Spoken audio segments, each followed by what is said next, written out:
Nous allons nous intéresser aujourd'hui aux traces et indices que peuvent laisser les animaux sauvages de la forêt. Pour ça, on va en quelque sorte jouer au détective pour essayer de décrypter les signes de présence et de passage qui nous donneront des informations sur les habitants des lieux.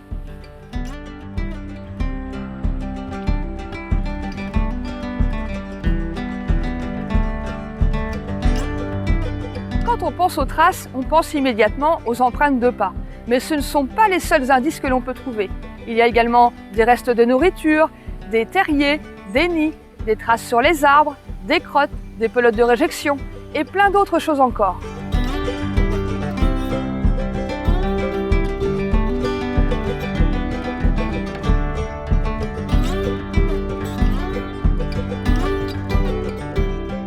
Rien que de simples noisettes ouvertes nous donnent de précieux renseignements. Si la noisette est au sol, coupée en deux, pile au milieu, c'est que l'écureuil est passé par là.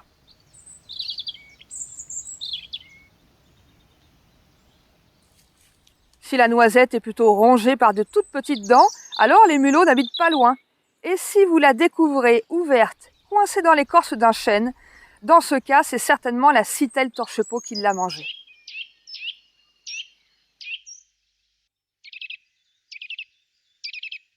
Et puis, il y a la fameuse noisette qui est percée d'un tout petit trou. Là, c'est un insecte, le balanin des noisettes qui en est l'auteur. En fait, ce petit animal pond dans les noisettes en train de se former, la larve dévore le fruit au fur et à mesure de son développement et au final, perce un trou pour en sortir.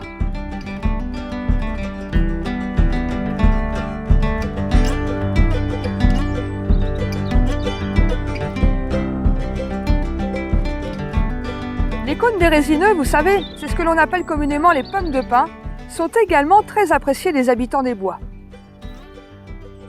En voici qui, là encore, ont été consommés par l'écureuil. Il a arraché une à une les écailles pour y découvrir les graines, et à la fin, il ne reste plus que le trognon.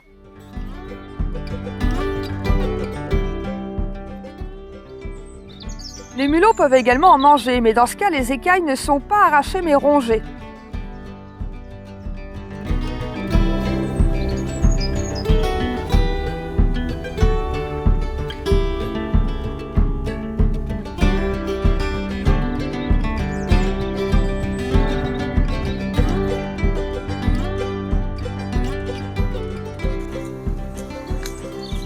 Alors là, on est dans une zone intéressante pour les animaux parce qu'on voit qu'il y a beaucoup de passages. Et ce que je vous propose, c'est que ensemble, on va observer les arbres, regarder, voir s'il y a des marques de frottement, peut-être des traces au sol qui nous indiquent qu'un chevreuil ou un sanglier serait passé par là. Si on observe le bas de cet arbre, on s'aperçoit qu'il y a de la boue qui a été laissée dessus. Ça, c'est un indice de présence du sanglier. Durant la nuit, le sanglier, il a été se rouler dans de la boue tout près d'ici. Et puis après, il est venu se frotter sur cet arbre pour pouvoir s'enlever les parasites. Ici, on peut voir que l'écorce a été grattée. Et c'est un indice laissé par le chevreuil. Le chevreuil, il va venir se frotter les bois sur les arbres là tout autour pour pouvoir marquer son territoire. Parfois, on peut également le voir gratter sur le sol, comme on peut le voir ici. Hein, on voit que ça a été bougé, frotté. Donc ce sont des bons indices de présence pour le chevreuil.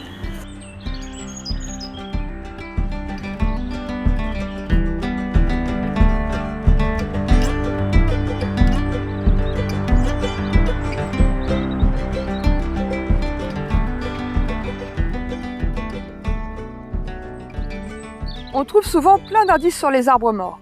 Comme de nombreux insectes s'installent à l'intérieur, beaucoup d'oiseaux comme le pic-et-pêche viennent les déloger et font des marques que l'on peut observer ici.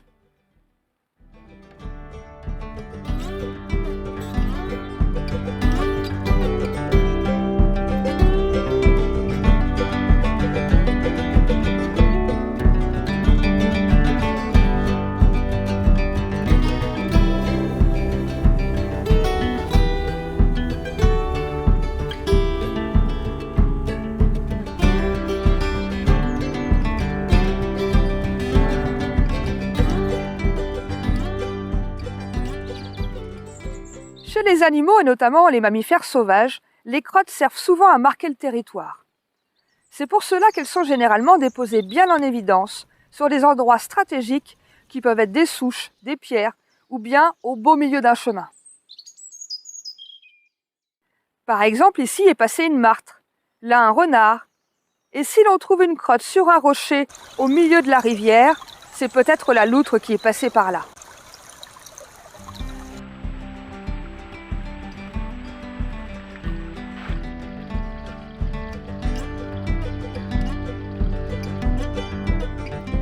Les pelotes de réjection sont aussi de précieux indices. Ce sont des boulettes formées de restes non digérés qui sont recrachés par de nombreux oiseaux et surtout par les rapaces. Ces pelotes, par l'analyse des restes de proie qu'elles contiennent, permettent de mettre en évidence la présence notamment de petits rongeurs qu'il serait difficile de découvrir autrement. Ici, ce sont des pelotes qui ont été laissées dans une grange par des chouettes effraies. Vous savez, celles qu'on appelle souvent la dame blanche.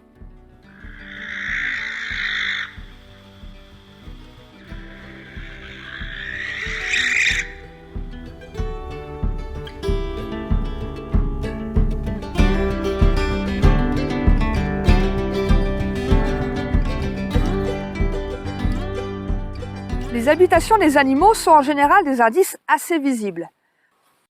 Tout le monde connaît les galeries et meutes de terre des taupes, dont certains se passeraient d'ailleurs volontiers dans leur jardin.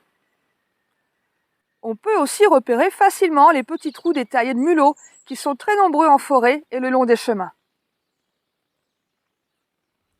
Mais dans le domaine de l'habitat, ce sont les blaireaux qui remportent le prix de la plus grande surface habitable. Une famille habite ici, avec le mâle, la femelle et les jeunes qui ne sont pas encore émancipés. Le blaireau a comme habitude de bien entretenir son terrier et passe beaucoup de temps la nuit à le nettoyer et à l'agrandir. Et pour plus de confort, il va tapisser sa chambre d'une litière composée de feuilles, d'herbes et de mousse. Regardez ces images étonnantes tournées à l'affût où on le voit rentrer sa litière.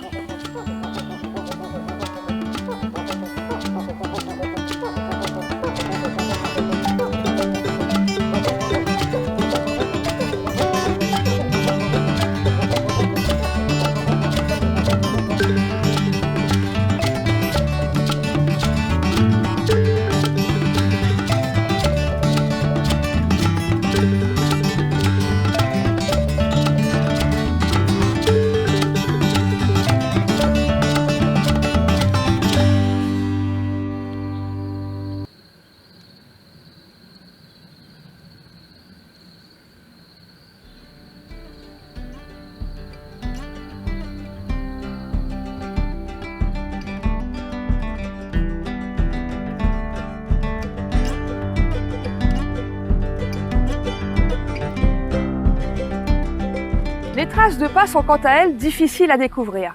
Il faut pour ça de bonnes conditions. Un sol humide et souple, des flaques de boue peu profondes ou mieux encore de la neige pour les découvrir. Allez, ce que je vous propose, c'est d'aller en observer quelques-unes. Regardez ici, on voit une empreinte d'un animal qui est assez commun de nos forêts, c'est celle du chevreuil.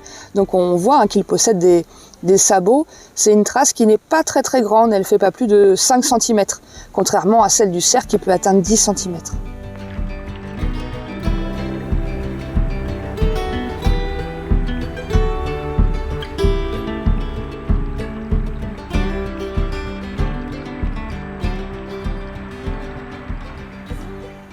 On voit ici que lorsque le chevreuil marche d'un pas tranquille, sa patte arrière vient se superposer à sa patte avant. Donc on voit que ces empreintes sont complètement imbriquées.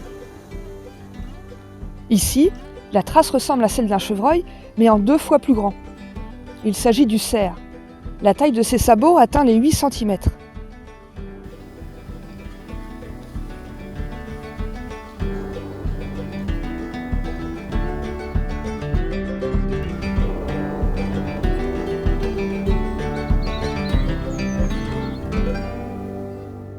Parmi les animaux qui n'ont pas de sabots, mais plutôt des doigts et des pelotes sous leurs pattes, on peut par exemple trouver l'empreinte du renard.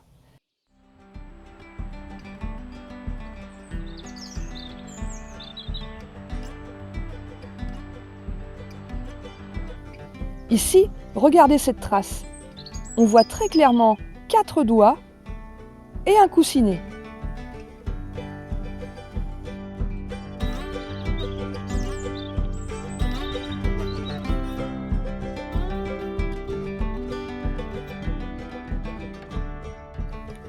Ah, regardez, là c'est la trace d'un animal dont on vient de voir le terrier. C'est le blaireau.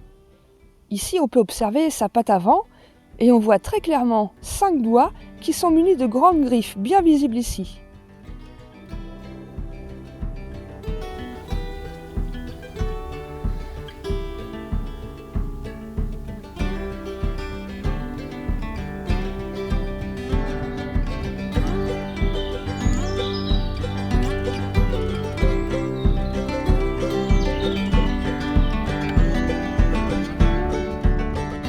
Et voilà, notre enquête est terminée.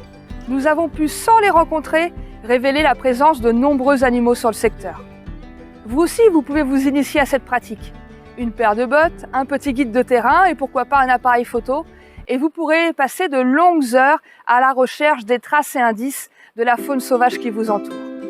Allez, à bientôt pour de nouvelles découvertes.